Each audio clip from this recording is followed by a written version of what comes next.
할렐루야. 하나님께 감사하는 복된 가정 되시기를 바랍니다. 오늘 말씀은 골로새서 3장 18절로 19절 말씀이 되겠습니다. 제목을 봅니다. 가본 아내와 남편은 어떻게 해야 되느냐. 네, 아내와 남편 굉장히 중요한 관계가 되죠. 왜냐하면 한 몸이기 때문에. 사실 내 관계 중에서 대신 관계가 제일 중요하죠. 하나님과 우리의 관계, 믿음의 관계가 되는 거 가장 중요하고, 그 다음은 내가 대물 관계보다도 대인 관계가 더 중요한데, 그 중에서 대인 관계 중에서 제일 중요한 관계가 아내와 남편의 관계가 되는 것이 있죠. 그래서 뭡니까?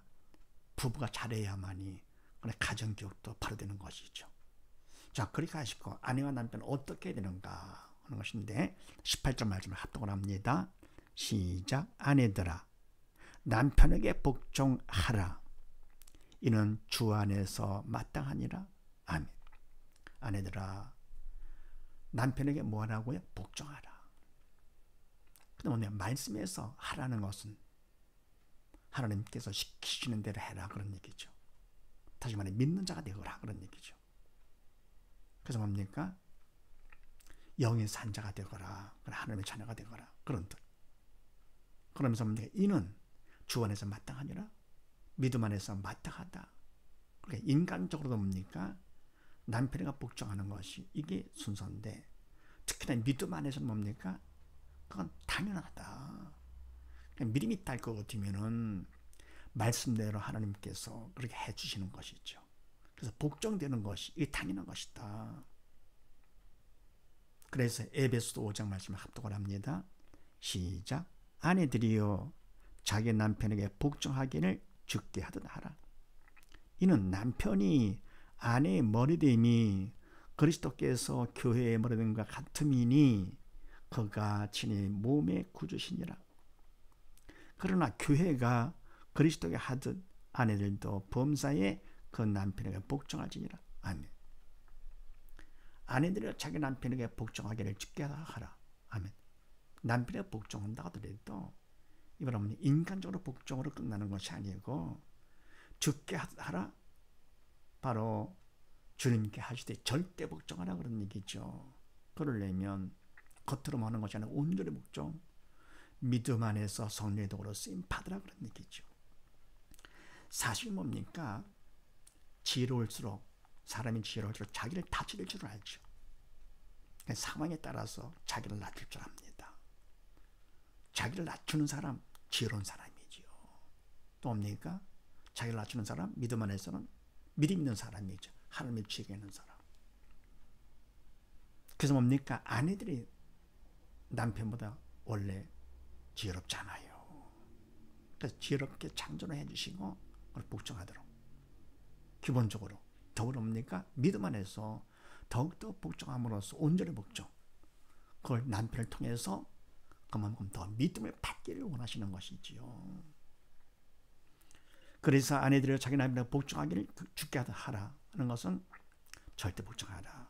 그러면서 이는 왜냐할 것 같으면 남편이 아내의 머리됨이 그리스도께서 교회에 오르던가 같음이니 그가 친히 몸의 구주시니라. 아멘. 바로 남편은 아내의 뭐요? 머리다 그런 얘기죠. 그럼 아내는 몸이고 남편은 머리니까 몸이 머리 말을 들어야 되겠죠.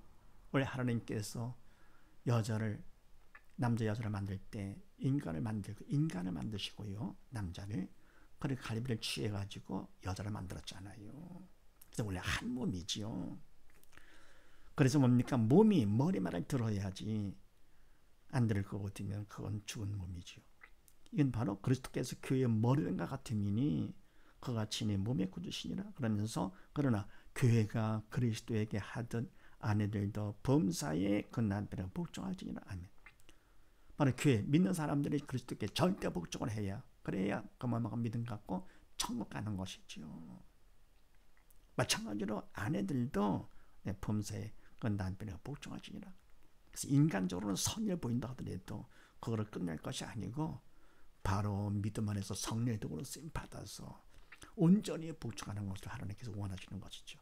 그래서 그거를 통해서 더 믿음 받는 자 되라고. 그래서 남편이 좋은 사람이 될 것 같으면은 육적으로 좋은 것은 영적으로 마이너스가 됩니다. 남편 좋은 사람 앞에 복종 누구든지 할 수 있는 것이죠. 근데 내가 못된 남편 앞에서 내가 복종한다. 그만큼 내가 믿음 받는 기회를 갖게 되는 것이죠.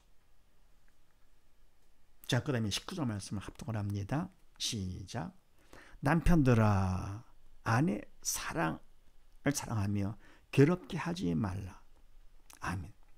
남편들은 할 것 아내 사랑하는 것이죠. 그러면 약한 아내기 때문에 사랑을 해야죠.